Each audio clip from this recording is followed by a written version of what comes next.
예수님 이야기를 우리가 나누어 가고 있는데요. 사실은 예수님 이야기이기도 하지만은 우리들의 이야기를 나누고 있는 것이기도 합니다. 저는 성경을 보면서 감동하고 있는 대목 가운데 하나가 예수님이 베드로를 부르시는 장면인데요. 공관복음서에서는 예수님이 직접 갈릴리 해변에서 베드로에게 나를 따라오라고 이렇게 말씀을 하시는 것으로 나오지만은 요한복음에서는 조금 달리 얘기한단 말이에요. 이 베드로의 형제가 안드레가 먼저 주님을 만난 다음에 자기 형제 베드로를 이끌고 주님 앞에 옵니다. 지금 제가 얘기를 잘못하고 있습니다. 베드로를 이끌고 온 게 아니라 자기의 형제인 시몬을 이끌고 오고 있었습니다. 그의 이름은 시몬이었습니다. 갈릴리 어부였고요. 시몬을 데리고 옵니다. 주님은 그 시몬이라고 하는 갈릴리 어부를 물끄러미 바라보십니다. 여러분 어땠을 것 같아요? 제가 어제 혹은 오늘 아침에 얘기를 했을 텐데 갈릴리 어부들의 삶이 매우 어려웠다는 얘기 여러분께 말씀드렸었죠. 어부들의 삶이 아주 피폐했습니다. 왜냐하면 배의 크기와 그물의 크기에 따라서 세금을 내야 했고, 세금 내는데 그치는 게 아니고 내가 물고기를 많이 잡아들이면은 시장에 내다 팔면은 돈이 좀 될 것 같은데 이 헤롯 안티파스는 이제 국제적인 도시로 만들고 싶었기 때문에 외화벌이가 시급했습니다. 그래서 외화를 벌기 위해서 자기 땅에서 나오는 모든 것들을 돈벌이의 수단으로 만들기 위해 이 갈릴리 호수 옆에다가 물고기를 염장 처리할 수 있는 공장을 만들어 놓고 어부들이 잡아 올린 고기를 헐값에 납품하도록 그렇게 했습니다.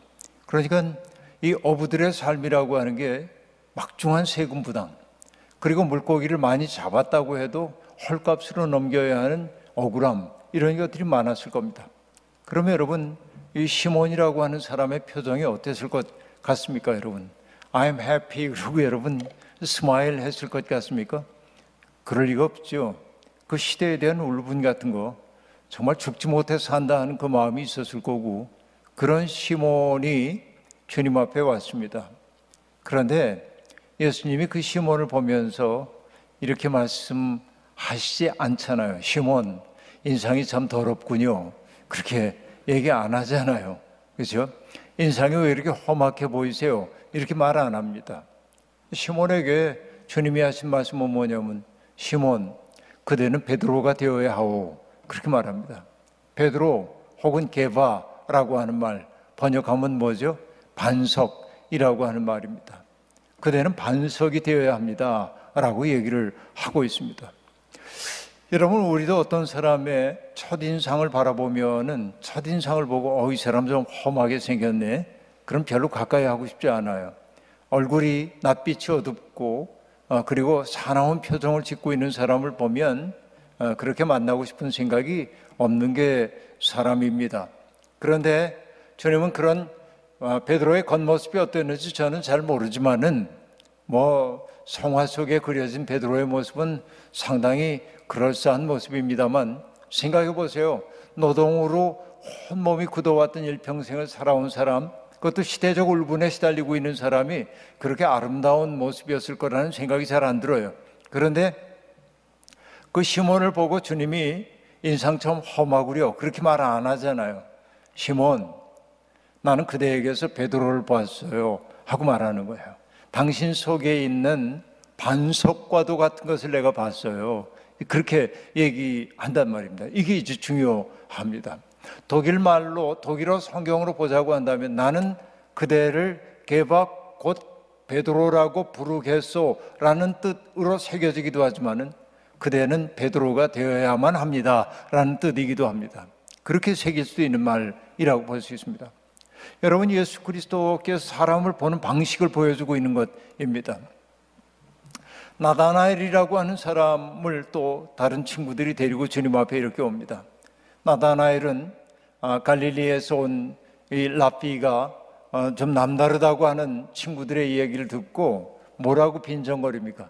나사렛 갈릴리에서 무슨 선한 것이 나올 수 있겠는가? 본인도 갈릴리 출신인데도 자기 비하의 감정에 가득 사로잡혀 있습니다. 우리는 변방에 속한 사람들이야. 우린 변방의식 속에서 살고 있는 사람입니다. 우린 별로 희망이 없어. 이런 느낌 속에 있었던 거죠. 그런데 주님이 그를 바라보면서 뭐라고 얘기합니까? 이는 참 이스라엘 사람이로다.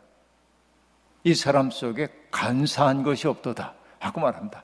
이게 나다나엘과 주님이 만났을 때 주님이 하셨던 말씀입니다. 이 사람 속에 간사한 게 없다. 이 사람이 정말 이스라엘 사람이다. 여러분, 이 말을 들었을 때 나다나엘의 마음이 어땠을까요? 그대는 반석입니다 라고 얘기했을 때 시몬의 마음이 어땠을 것 같습니까?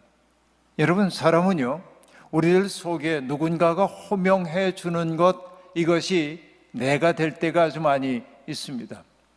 그러니까 사람들 속에는 두 가지의 요소가 다 있단 말이에요. 아름다운 요소도 있고 그리고 부정적인 요소도 있단 말이죠.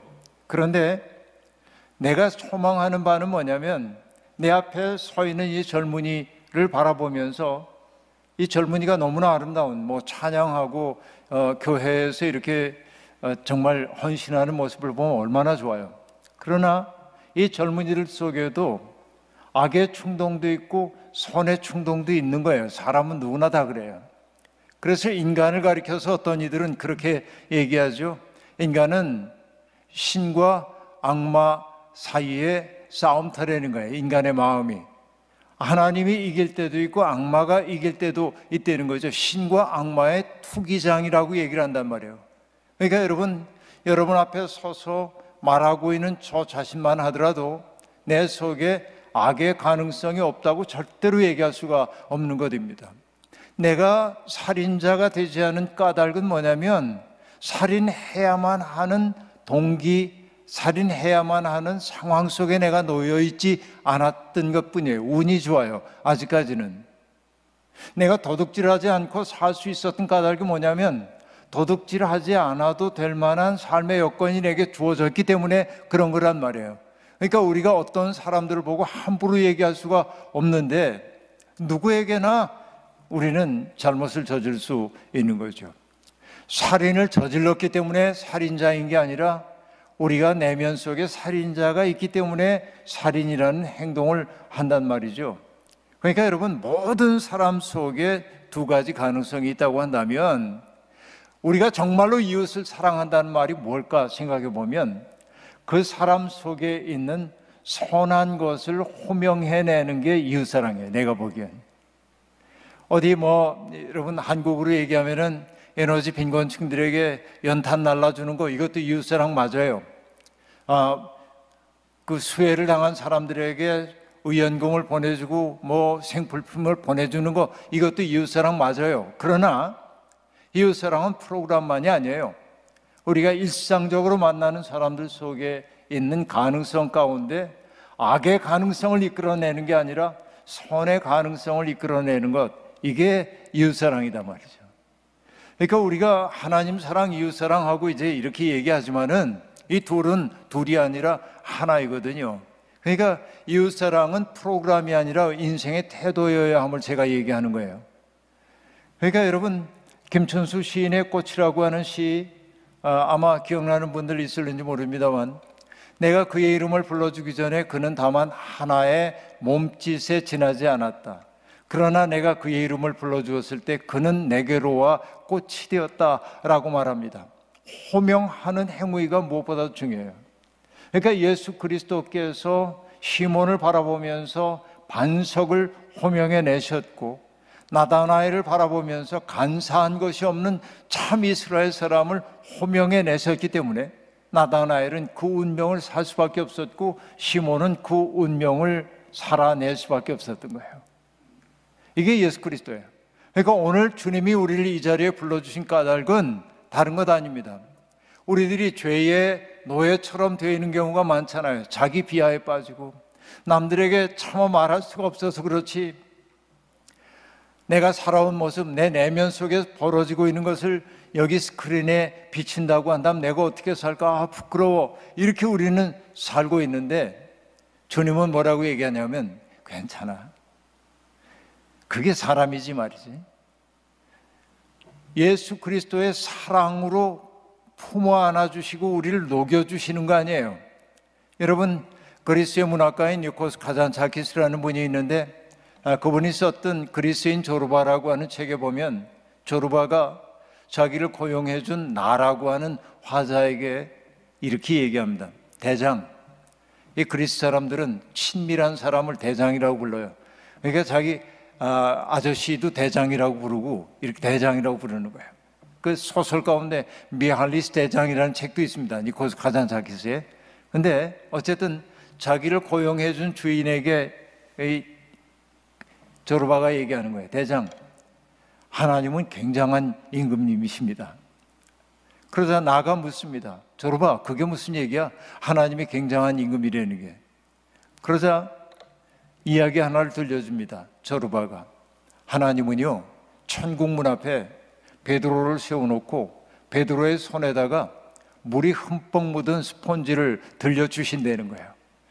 죄인 하나가 문 앞에 오면, 천국 문 앞에 오면 죄인이거든요. 온몸이 더럽혀졌거든요. 그럼 지옥 그러지 않고 어떻게 하라고 하냐면 베드로의 손에 들린 게 뭐라고 그랬어요? 물이 흠뻑 묻은 스폰지라고 그랬죠. 그거 가지고 이렇게 닦아주면서, 깨끗이 닦아주면서 에이, 불쌍한 거 들어가, 그런다는 거예요. 그러면서 조르바가 마지막으로 이렇게 얘기합니다. 그냥 용서해 버리시는 거죠. 그렇게 얘기해요. 이게 하나님을 가리켜 굉장한 임금님이라고 그가 했던 까닭입니다.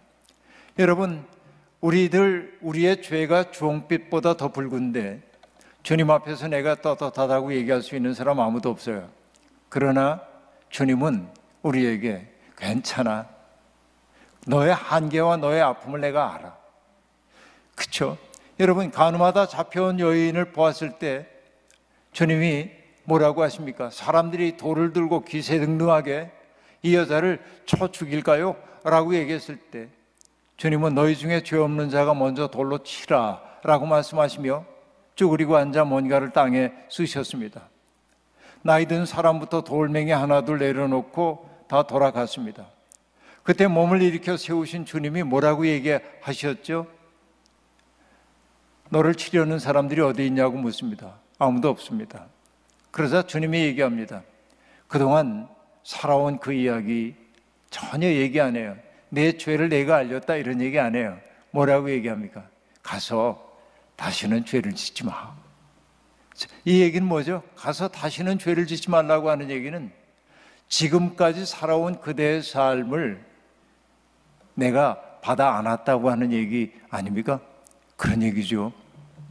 이게 중요한 거예요. 주님의 사랑은. 여러분, 옛날에 어르신들은 많이 아실 텐데 젊은 세대들은 모를 거고요. 한국을 떠나온 지 오래된 분은 모를 수도 있겠습니다만은 한국의 가톨릭 교회에서 지학순 주교라고 하는 분이 있었습니다. 머리가 하얀 백발의 주교님이었습니다. 굉장히 유명한 분이었어요. 이 백발의 주교님이 원주에서 주교로 생활을 하고 있었는데 이 원주역에서, 지금은 이제 다릅니다만 원주역에서 주교관으로 가려고 하면 질러가는 길이 있고 우회하는 길이 있습니다. 대개는 사람들이 주교관으로 바로 가지 않고 우회하는 길을 택했습니다. 주교님도 그랬습니다. 왜 그랬냐면 질러가는 그 길이 뭐냐면 역전에 늘 있는 유곽이었습니다. 집창촌이었던 거죠. 그러니까 점잖은 사람들이 거기로 들어갈 수가 없는 겁니다.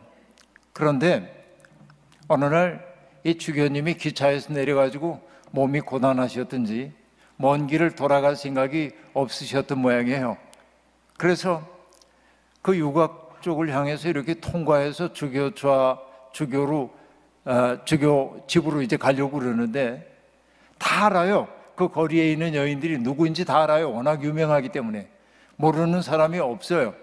그런데 장난스러운 생각이 들었던 모양입니다. 그 거리에 나와 있던 여인이 주교님의 팔을 덥석 붙잡으면서 이렇게 얘기를 했습니다. 할아버지 놀다 가세요. 그랬어요. 여러분 이 상황이 이제 어떤 상황인지 아시겠죠? 할아버지 놀다 가세요. 그럼 여러분 만약에 내가 지금 가고 있는데 어떤 여인이 내 발을 잡으면서 할아버지 놀다 가세요 그러면은 당황스러워요. 이거 어떻게 해야 합니까? 왜 이러세요? 그죠? 왜 이러세요? 그러고 황급히 누가 볼세라, 그죠? 누가 행여라도 볼세라 황급히 그 자리를 벗어날 것 같아. 그런데 이 지학순 주교는 자기 팔을 붙들고 할아버지 놀다 가세요. 그런 그 여인에게 이렇게 응대를 했습니다. 놀 틈 없다. 그러자 그가 이 대꾸가 재밌었든지 얘기했어요. 틈이 없으면 짬이라도 내세요. 짬도 없다. 짬이 없으면 새라도 내세요. 그런 거예요. 그래서 지주교가 주머니를 뒤져서 지갑을 꺼내가지고 돈을 꺼내서 그 여인의 손에 쥐어줍니다. 그리고 뭐라고 얘기하냐면 얘따 과자 하나 사 먹어라. 그리고 돈을 줘요. 그리고 가요. 근데 이 얘기를 아마 하셨겠죠, 누군가에게. 근데 이 지학순 주교라고 하는 분에게 영향을 많이 받았던 한국의 시인이 있습니다. 김지하라고 하는 시인인데요. 김지하 시인이 이 상황을 그대로 시로 썼어요. 제가 얘기한 그대로예요. 시의 내용이. 할아버지 놀다 가세요. 이제 주교 그 관사로 가는 그 길 얘기 나오고 이렇게 붙잡혔던 얘기 놀다 가세요. 놀 틈 없다. 짬을 내세요. 짬도 없다. 새를 내세요. 새도 없다. 그리고 얘따 과자 하나 사 먹어라. 돈 꺼내서 준 거죠. 그러고는 끝이에요. 시가. 그런데 혼자 그 다음부터 생각을 해보는 거예요. 그 여인이 어떻게 됐을까? 여러분 이러면 좋겠죠. 그날로 그곳을 떠났다 그러면 얼마나 좋겠어요. 배와 그물을 버려두고 주님을 따랐던 그 처음 제자들처럼 옛삶을 그렇게 청산해버리면 얼마나 좋겠어요. 그러나 인생은 그렇게 만만한 건 아닙니다. 그 여인이 어떻게 됐는지 몰라요. 그러나 저는 짐작해봐요. 어떤 짐작이냐면 그날 그 백발의 주교님과 마주쳤던 그 사건이 그날의 그 사건이 이 여인의 마음속에 씨앗 하나를 심었을 거다. 어떤 씨앗 하나를 분명히 심었을 거다. 왜냐하면 그동안 수많은 남성들이 자기를 바라볼 때 두 가지 시선밖에 없었어요. 욕망의 시선, 욕망의 이글거리는 시선, 자기를 쾌락을 위한 도구로 바라보고 있는 욕망의 시선이 하나 있었을 거고, 또 하나는 뭐냐면 경멸하는 시선, 그렇죠? 정죄하고 경멸하는 시선. 그런데 이 주교가 자기를 바라볼 때는 어떻습니까? 손녀딸 바라보는 것처럼, 그렇죠? 아무런 도덕적 판단도 하지 않고 그냥 손녀딸 바라보듯 사랑으로만 바라봤죠. 그 순간에 이 여인의 마음속에 어떤 씨가 심겨졌을 거라고 생각하고 어느 땐가는 그 씨가 자라서 그의 삶을 바꾸게 되었을 거라고 저는 확신해요. 이 마주침이 중요한 거예요. 마주침이 사건을 불러일으킨단 말이에요. 그러니까 예수와 만난다고 하는 것은 그런 거예요. 때때로 내 속에 씨앗 하나가 탁 떨어져요. 잊고 있었는데 어느 날 때를 만나면 이 씨앗이 자라나기 시작한단 말이죠. 그러니까 여러분 정말 예수와 만났던 사람들을 보면요, 예수님이 3년의 공생의 기간을 보내는 동안 예수님과 만났던 사람들은 행복했을 거예요. 왜 행복했다고 제가 생각하냐면 오늘 새벽에 제가 말씀을 드렸던 그대로입니다. 예수님이 사람을 대하는 태도를 우리가 배워야 돼. 뭐라고 얘기했습니까? 아버지께서 내게 이끌어 주신 사람 가운데 하나도 잃어버리지 아니하고 마지막 날에 영생을 얻게 하는 게 내일이라고 얘기하는데, 그 말을 그냥 밑줄만 긋지 말고 예수님은 오늘 당신의 눈앞에 현존한 사람을 누구로 여겼냐면 아버지께서 내게 이끌어 주신 사람으로 여겼다는 거예요. 그러면 여러분 어떻습니까? 예를 들어서 어떤 그 국회의원이 혹은 무슨 어느 시의 시장이 혹은 대통령이 누군가를 내게 보내면서 목사님 아무개를 보내니까 잘 좀 부탁합니다. 잘 좀 이야기 좀 나눠주세요. 그러면 여러분 제가 그 사람을 어떻게 함부로 대하겠어요? 그죠? 그렇게 소개를 받고 오는데 근데 예수님은 어땠다는 겁니까?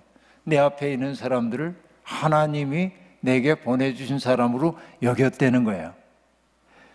그것이 바로 마태복음 25장을 가능하게 했던 거예요. 마태복음 25장 어떤 얘기입니까? 마지막 심판날에 대한 이야기를 하고 있잖아요. 주님이 우편에 선 사람들에게 얘기합니다. 당신들은 말이죠, 내가 배고팠을 때 먹을 걸 주었어요.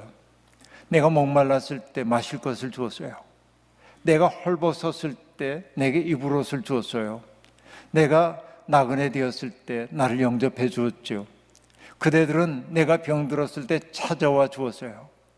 내가 감옥에 갇혔을 때 그들은 여러분은 날 찾아와서 위로해 줬어요. 그러자 그들이 얘기합니다. 주님, 언제 주님이 굶주리신 적이 있고 목마르신 적이 있고 헐벗은 적이 있고 그 얘기 다 하는 거야. 그때 주님이 하신 말씀이 뭡니까? 세상에 있는 가장 작은 자 하나에게 한 것이 곧 내게 한 것이다, 이렇게 얘기를 하잖아요. 이게 중요해요. 이게 기독교 신앙을 갖고 있는 사람들이 가져야 할 태도가 바로 이런 것입니다. 그래서 때때로 우리가 인간이기 때문에 모든 사람을 환대할 수는 없어요. 적대적인 세상이에요. 오늘 아침 우리 이재준 목사님과 식사를 하면서 이 목사님이 그러셨어요. Hostility, 적대감이 넘치는 세상이야. 이걸 뭐로 바꿔야 합니까? Hospitality, 그죠? 환대의 세상으로 바꿔야 하는 거죠. 이게 우리들에게 주어져 있는 소명인 것이죠. 그러니까 그것은 어떨 때 그렇습니까?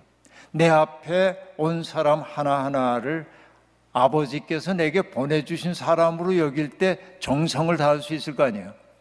그러니까 여러분, 적어도 예수님과 만났던 사람들은 자기가 전폭적으로 받아들여지고 있음을 느꼈다는 얘기예요. 병든 사람들은 이중적 소외에 시달렸잖아요. 병 때문에 시달리고 고통스럽고, 그리고 질병은 하나님이 주신 벌이라고 사회적으로 그렇게 규정되어 있기 때문에 어려웠잖아요. 그러나 주님은 어떻게 했던 겁니까? 병자들을 보고 불쌍히 여기셨다. 그렇죠? 그의 고통을 그냥 당신의 것으로 끌어안으셨잖아요. 귀신 들린 사람들을 보면 여러분, 사람들은 어떡합니까? 불길해, 더러워, 위험해, 그런단 말이에요. 정말 귀신 들린 사람들 위험해요. 왜냐하면 성경이 얘기하죠. 그 사람이 너무 사나워서 그 앞을 지나갈 수도 없었대. 타자에게 폭력적이에요, 귀신 들린 사람들은. 그리고 또 뭐라고 얘기합니까? 불 가운데도 자기를 던지고 물 가운데도 자기를 던진데 자해하는 거예요. 귀신에 들린 사람들의 특색은 뭡니까? 타자들을 받아들이지 못하고 타자들에게 폭력을 가하려는 충동을 가지고 있고, 그 폭력의 충동이 자기를 향할 때는 자해하는 행위로 나타나요. 그러니까 우린 어떻게 합니까? 더러워, 그러니까 멀리 해야 돼, 무서워, 그런 거죠. 그런데 주님은 귀신 들린 사람을 보면서 어떻게 합니까? 그 사람을 사로잡고 있는 귀신을 꾸짖어 귀신을 내쫓죠. 그런데 여러분, 여기서 질문입니다. 더러운 영을 꾸짖을 수 있는 영은 누구일까요? 강력한 영? 예, 그런 것 같지만 여러분, 놀랍게도 더러운 영을 꾸짖어 내쫓을 수 있는 것은 맑은 영밖에 없습니다. 맑은 영, 예수 그리스도처럼 자기를 온전히 비워낸 영, 누군가의 고통을 그대로 자기 속으로 수용하여서 정화해내는 영, 그런 영만이 더러운 악령을 이겨낼 수 있단 말이죠. 그러니까 여러분, 이사야 53장에 등장하고 있는 고난받는 종의 노래를 보더라도 그가 찔림은 우리의 죄악을 인하며, 그 노래 여러분 아시잖아요. 그가 상한 것은 우리가 맞을 채찍질을 대신 당했다고 얘기한단 말이죠. 예수 그리스도는 그런 분인 거죠. 남의 고통을 그냥 다 받아 안을 수 있는 맑은 영이었단 말이죠. 그러면서 더럽혀지지 않았던 거죠. 그러니까 그 예수님과 만났던 사람들은 뭘 경험하냐면, 내가 있는 그대로 받아들여지고 있고 나를 사랑하는 시선과 만난 거예요. 바로 이게 뭡니까? 하나님 나라가 그에게 도래한 거예요. 예? 하나님 나라가 도래한 거예요. 하나님 나라라고 하는 것은 우리가 죽어서 가는 그 나라만을 얘기하는 게 아니에요. 성경이 가르쳐주고 있는 하나님 나라라고 하는 거. 오늘 여기에서 시간 속에서 영원을 느끼는 거예요. 내 삶이 영원에 속해 있다는 사실을 느끼는 게 하나님 나라를 오늘 살고 있는 거란 말이죠. 사랑받을 때, 내가 귀한 존재로 여김을 받을 때 내 속에 영생이 들어와 있음을 느끼게 돼요. 그래서 여러분, 그 깊은 사랑 속에 있을 때, 그게 정말 더 바랄 게 없을 때 사람들이 하는 얘기가 뭡니까?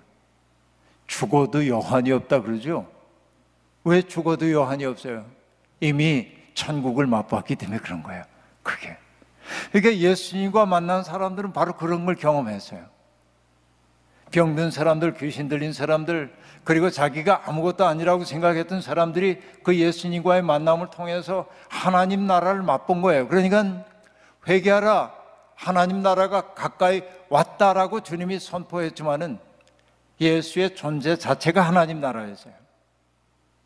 예수가 그들 앞에 있다는 사실 자체가 하나님 나라가 그들 가운데 현존하는 사건이었단 말이죠. 예수님이 있는 곳에서 생명이 회복되는 기적이 일어나서요.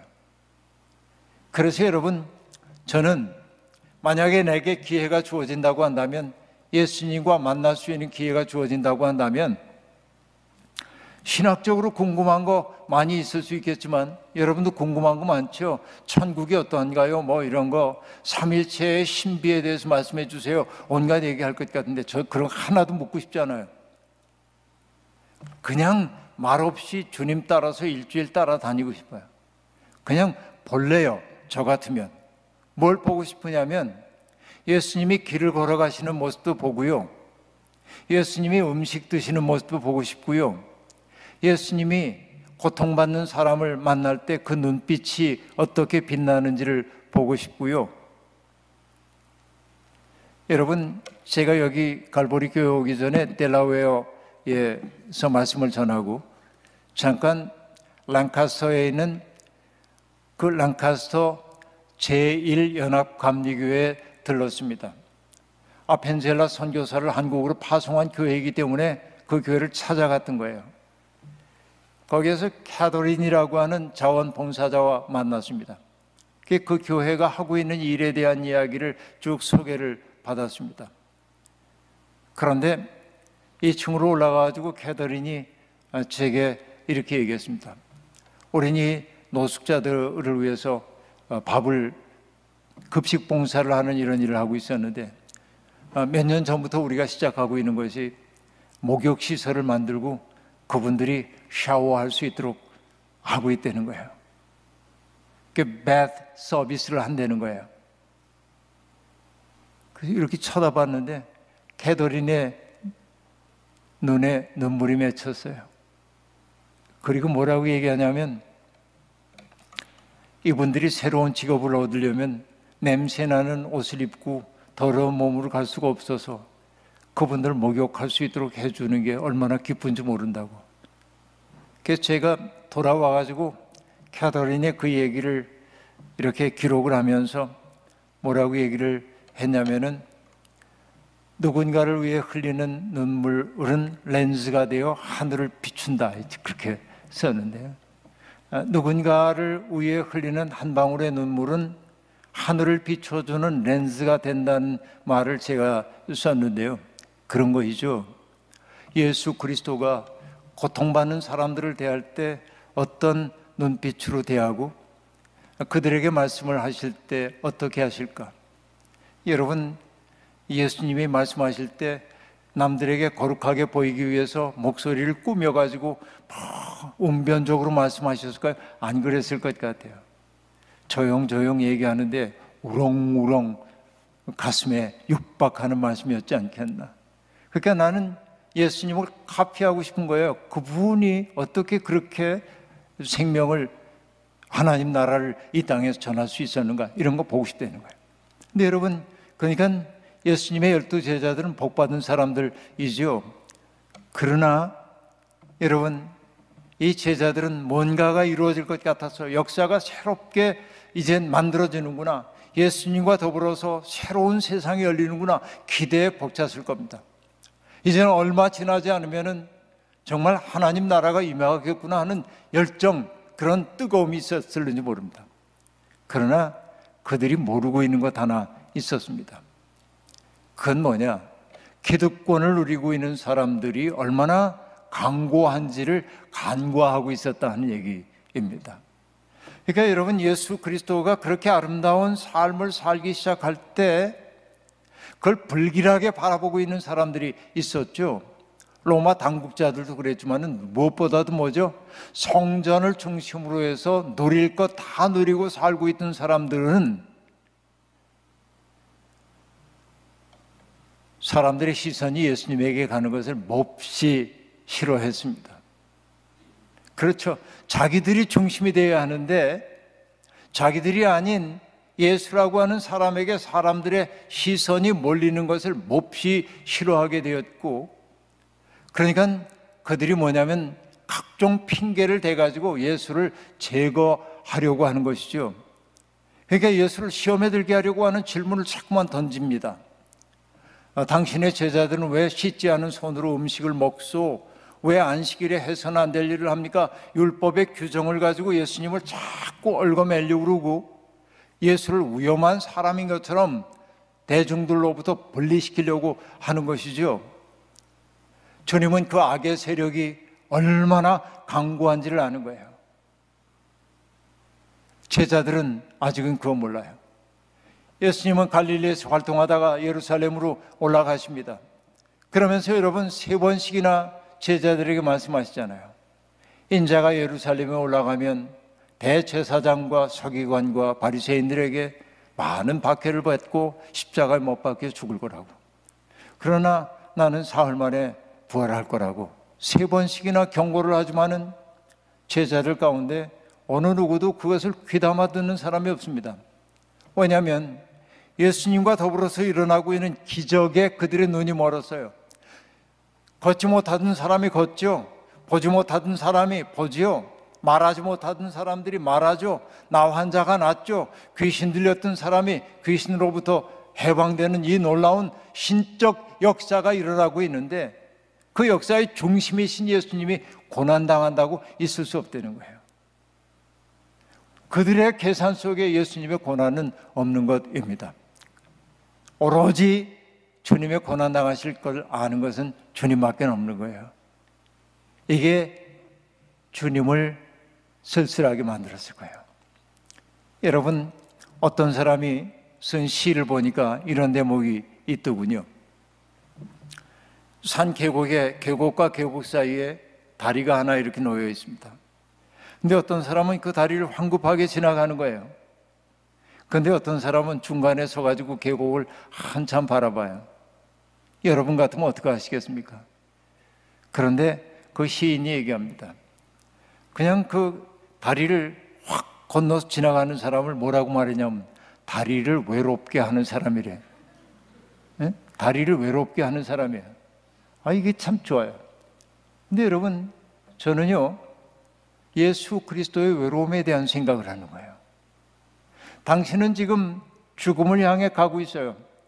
이 악의 세력, 누리고 있는 것 전혀 내려놓을 생각이 없는, 가장 경건한 것처럼 보이지만은 하나님의 마음을 헤아리기보다는 하나님을 통해서 얻는 자기들의 입속, 여기에 마음을 두고 있는 이 사람들이 얼마나 강고한지를 알고 있기 때문에 주님은 그들에 의해 죽임을 당할 거라고 하는 우울한 예감을 가지고 있는데 제자들은 아무도 그 알아차리지 못한다 하는 얘기입니다. 이게 주님의 말할 수 없는 외로움이에요. 그리고 여러분, 마침내 운명의 날이 오잖아요. 주님이 제자들에게 겟세마네 동산에서 말씀하십니다. 오늘 저녁에 너희가 나를 다 버릴 것이다 라고 얘기합니다. 그러자 베드로가, 나서기 좋아하는 베드로가 얘기합니다. 주님,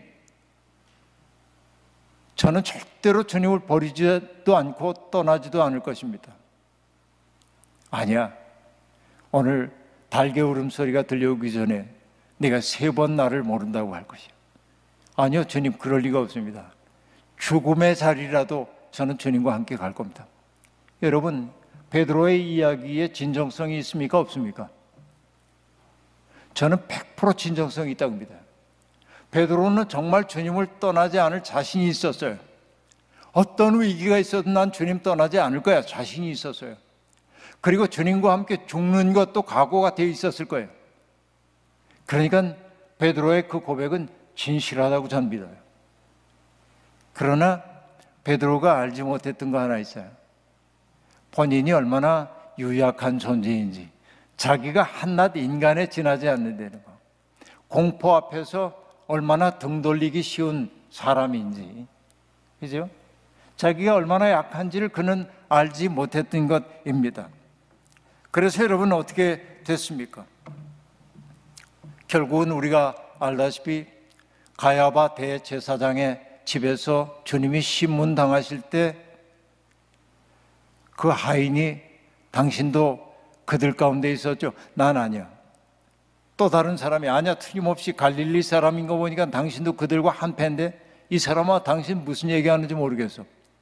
또 다른 사람이 나 이 사람 안다고 분명히 그들과 함께 있었다고. 무슨 소리냐 하고 나오잖아요. 그때 달개 울음소리가 2번 들려왔다. 근데 여러분 그 다음에 뭐라고 얘기합니까? 달개 울음소리를 듣고 베드로가 바깥 어두운 데로 나와서 심히 통곡하니라 그랬어요. 저는 이걸 어떻게 설명을 하냐면, 자, 베드로의 얘기를 이렇게 한번 얘기해 봐요.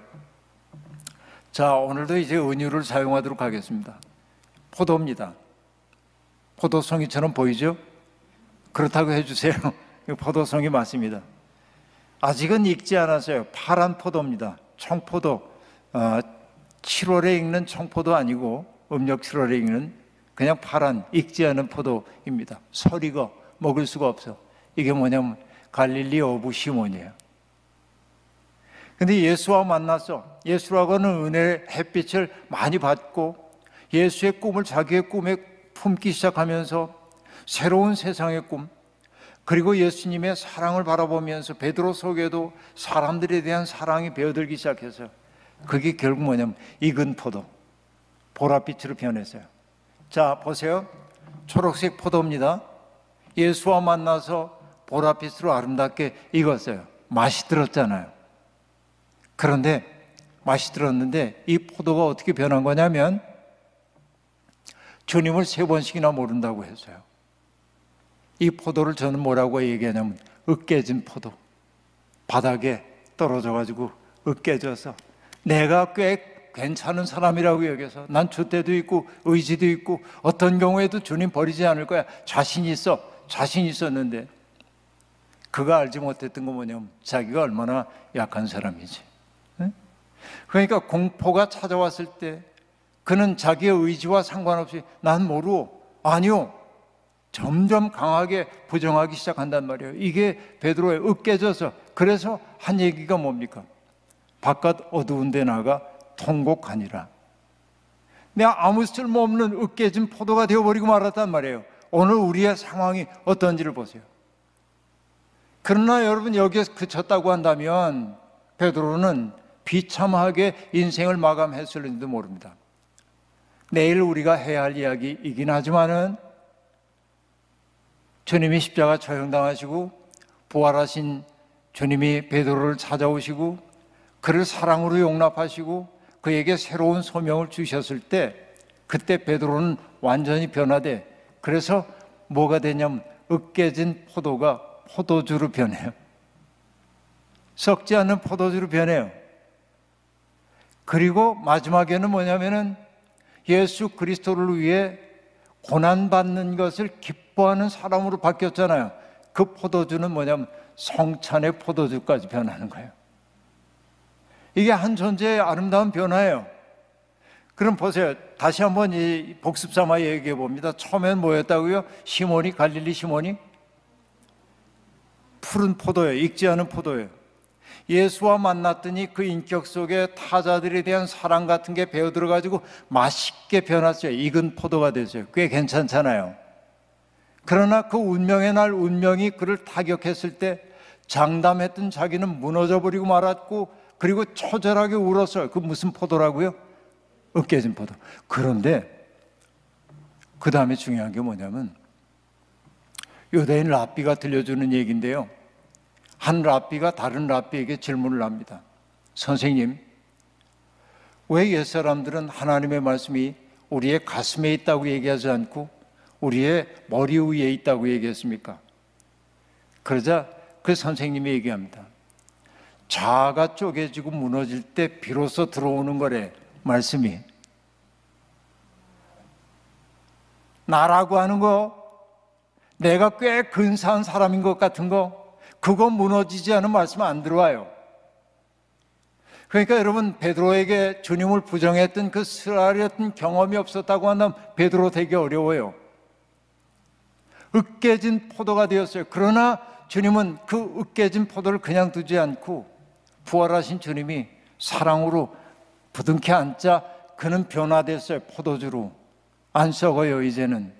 아시겠습니까? 우리가 가야 할 길이 바로 그런 데 있다고요. 우리 자꾸만 넘어지잖아요. 우리도 주님 모른다고 부정할 때도 아주 많이 있잖아요. 그래서 여러분, 인간이 된다고 하는 것은 뭐냐? 부서졌지만 여전히 온전한 존재가 되도록 해주시는 하나님을 신뢰하는 거예요.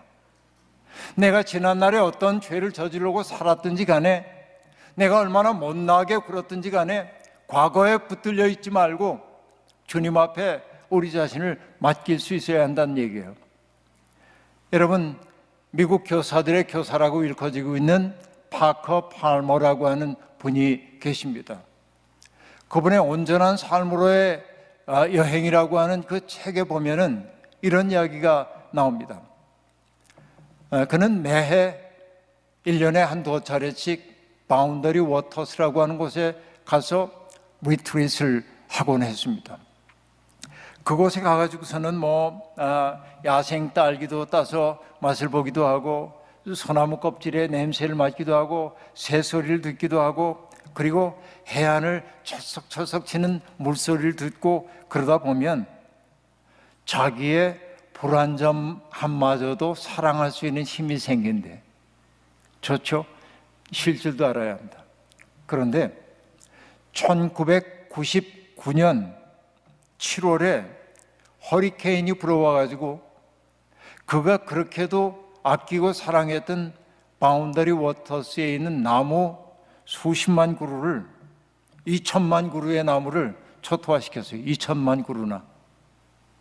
그 완전히 말할 수 없는, 그 허리케인이 지나간 다음에 한 달이 지난 다음에 예년과 다름없이 바운더리 워터스를 찾아갔더니 그의 눈앞에 전개된 건 참담하기 이를 데 없는 그런 광경이었습니다. 가슴이 찢기는 듯한 고통을 느꼈습니다. 내가 여기를 다시 찾아와야 되나 하는 생각이 들었어요. 그런데 몇 해 후에 그는 그곳이 궁금해서 바운더리 워터를 다시 찾아갔습니다.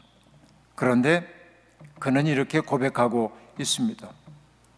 몇 해 후 그곳을 다시 찾았을 때 나는 자연이 어떻게 참화를 이용하여 새롭게 성장하는지, 느리지만 어떻게 꾸준히 그 상처를 치유하는지를 보고 놀랐다.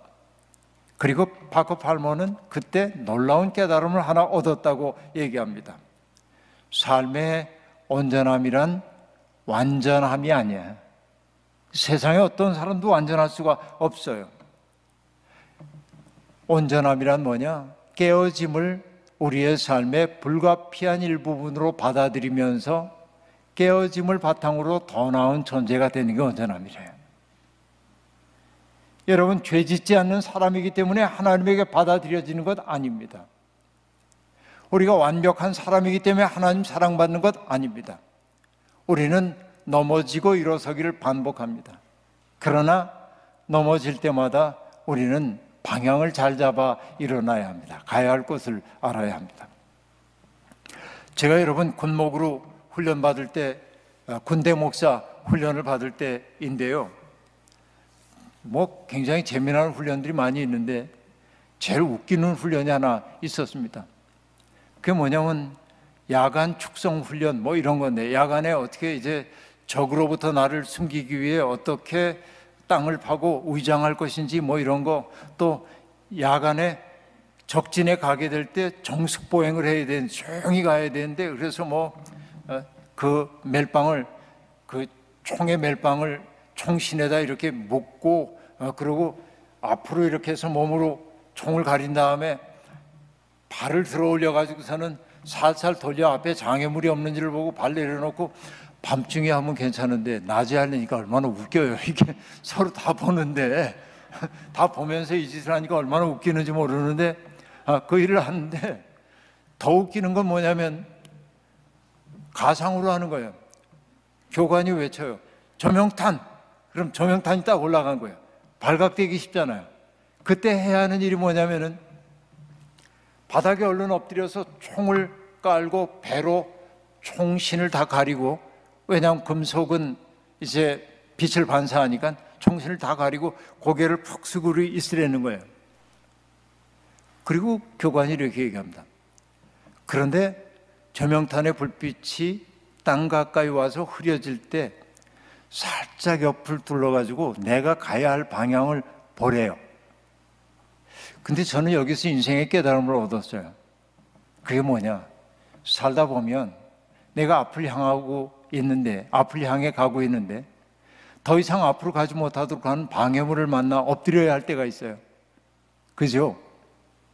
그러니까 이것은 우리 인생의 마이너스 요인처럼 보여요. 그러나 교관이 뭐라고 얘기했습니까? 캄캄한 밤에 발을 이렇게 디뎌서 하나 내놓고 또 하나 내놓고 가고 있는데, 그 나를 방해했던, 진행을 방해했던 그 불빛을 이용해 내가 가야 할 방향을 잡으려는 거예요. 이게 군사훈련이지만 저는 인생의 훈련이라고 생각해요. 때때로 살다 보면 넘어질 때 있어요. 실패할 때 있습니다. 그러나 그 실패 때문에 울지 말고 그 실패 때문에 내가 가야 할 방향을 찾을 수 있다면 복 아닙니까? 이게 파커 팔머가 얘기하고 있는 삶의 온전함이란 말이죠. 우리는 이런 세계로 초대받았어요. 너무 자책하지 마세요. 어떤 잘못을 저질러도 너무 자책하지 말아요. 누구 좀 잘못하는 사람 보고 너무 엄격하게 꾸짖지 말아요. 실수하는 여백을 좀 줘요. 주님이 사람들에게 내 죄를 알렸다 하지 않고 받아 안았던 것처럼, 지학슨 주교가 윤리적 도덕적 판단의 눈으로 싸늘하게 정죄하지 않고 사랑의 시선으로 그를 바라봤던 것처럼 우리의 시선도 그렇게 바뀌어가야 하겠죠. 주님이 그랬던 것처럼. 바로 그렇게 우리들이 살게 될 때 우리는 비로소 뭐냐면 십자가의 길을 가는 사람이란 말이죠. 우리는 예수 그리스도의 십자가 위에 우리의 옛사람을 못 박은 사람이란 말이에요. 그래서 우리는 더 이상 나로서가 아니라, 욕망을 가진 나로서가 아니라 그리스도를 위해 사는 사람으로 바뀌어져야 한다 하는 얘기이죠. 여러분, 십자가의 사랑이 우리를 붙들고 있는 한 우리는 절대로 망하지 않습니다.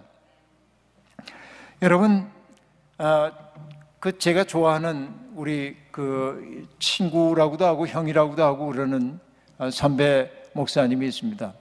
여러분, 여기 미국 와 계셔서 모르겠지만은 한국에서는 꽤 유명한 시인입니다. 중견 시인. 뭐 이름 얘기해도 되겠죠? 고진하라고 하는 시인인데, 목사이지만은 일반 문단에서 많은 상을 받고 대단히 훌륭한 시인입니다. 그 고진하 시인이 홍천이라고 하는 곳에서 목회를 하고 있을 때 제게 와서 설교를 좀 하라고 그래가지고 제가 설교를 잘 준비해서 주머니에다 이렇게 설교문을 넣고 가서 예배 드리러 가자고 그래서 가서 앞에 이렇게 앉아 있다가 서울에서 김기성 목사가 왔는데 이제 말씀 전할 거예요. 그래서 앞에 가서 이렇게 서서 봤더니 다 75세 이상의 노인들만 앉아 계신 거예요. 시골교회니까. 그래서 여러분, 제가 설교하려고 이렇게 펼쳐놨던 종이를 접어서 이렇게 집어넣었어요. 다시. 그렇게 하고 아주 자연스럽게 얘기를 나눴습니다.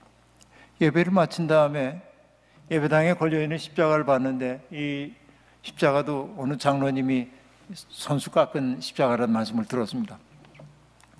십자가가 아주 형편없는 십자가가 걸려 있습니다. 그 예배당 벽에 거칠어요. 그래서 제가 물었죠. 형, 저 십자가 어떻게 마련한 거야?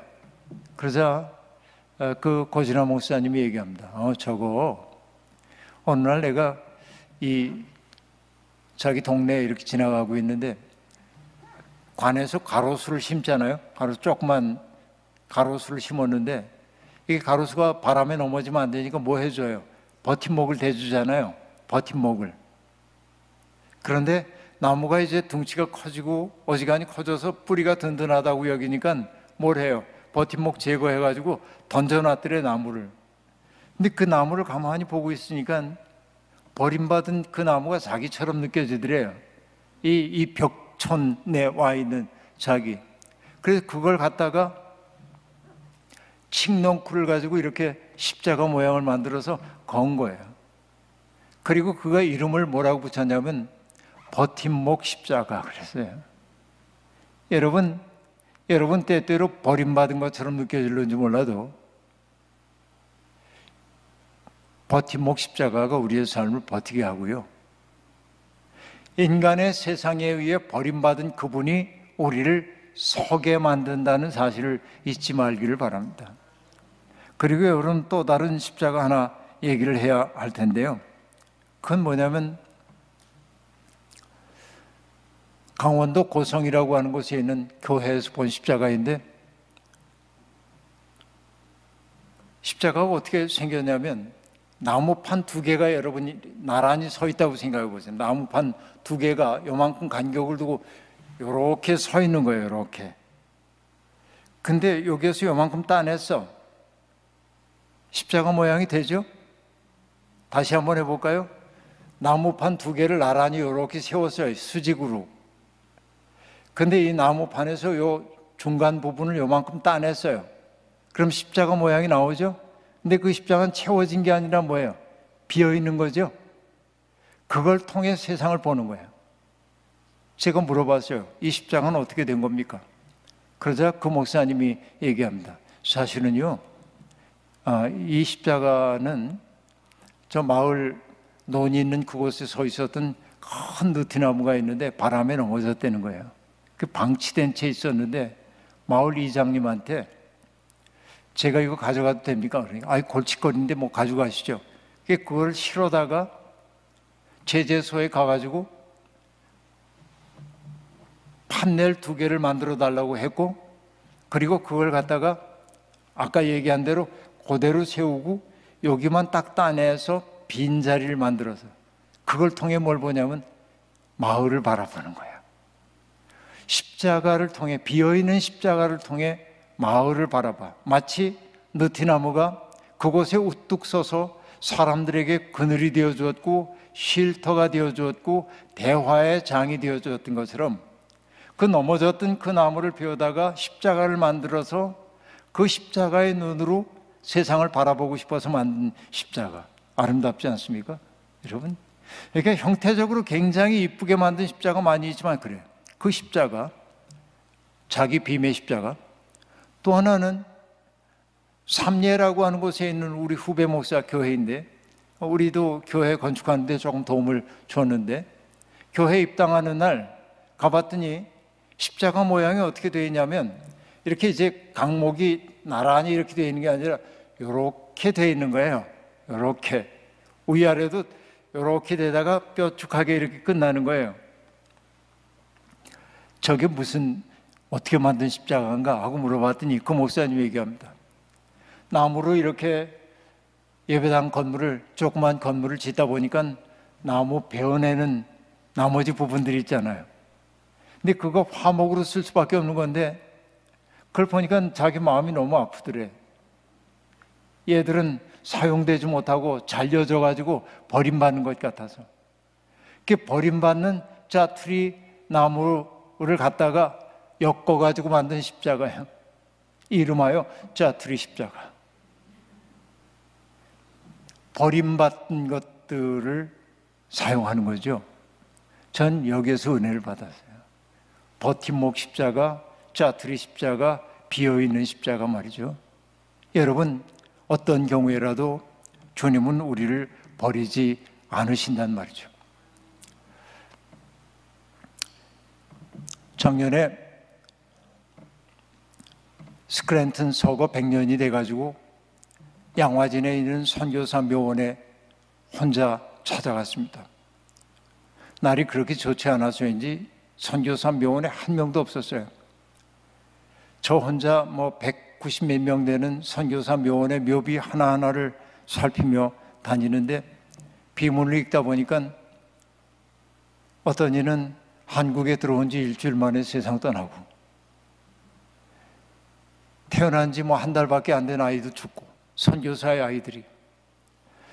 가슴이 뭉클한 거예요. 도대체 잘 사는 나라에 살고 있던 이 사람들이 왜 이 어려웠던 내 조국을 찾아와서 오염에 빠지고 죽기도 하고 이런 사속 고생을 하나 하는 생각을 하니까 가슴이 뭉클해. 그 자리를 떠날 수가 없어요. 계속 몇 시간을 서성였어요. 거기에서. 그러다가 한 비문 앞에 섰습니다. 거기에 밑에 뭐라고 써 있냐면, 그의 이제 일대기 잠깐 얘기한 다음에 맨 밑에 뭐라고 썼냐면 로마서에 나오는 말씀을 인용하는 거예요. 사나 죽으나 우리는 주의 것이로다. 그 한마디로 모든 비밀이 풀렸어요. 이 믿음이구나, 이 사람이. 네? 사나 죽으나 우리는 주의 것이로다. 그 믿음에 확신이 있었기 때문에 그들은 편안함을 구하지 않고 죽음의 자리일 수도 있는 곳 찾아가 복음을 전하려고 애를 썼던 것이죠. 우리는 바로 그런 십자가의 길로 부름을 받은 사람들입니다. 십자가의 사랑이 우리를 붙들기도 하지만은 십자가의 사랑이 우리를 강권하여 고통받는 사람들을 도우라고 하기도 합니다. 저는 우리 갈보리 교인들 모두가 오늘도 제가 얘기했던 것처럼 우리 그리스도를 닮은 사람들이 되어서, 사람들을 대하는 그리스도의 눈빛을 닮은 사람이 되어서, 사람들에게 건네는 그 생명을 살리는 말을 건네는 그리스도의 어법을 닮아서 생명을 풍성하게 하고 평화를 만들고, 그리고 그 주님과 점점 깊은 교제 속에 들어가서 내 속에 든든한 기둥 하나 생긴 것처럼, 으깨져 깨졌던 내 마음 속에 주님의 은혜가 들어와 가지고 나를 포도주로 변화시킨 것처럼, 내 삶이 제 아무리 고달프다 해도 나를 바꾸어 영원하게 해주시는 주님의 은혜를 가슴속에 새기면서 당당하게 십자가의 진실을 붙잡고 싸워나가는 여러분이 되기를 주의 이름으로 축원합니다.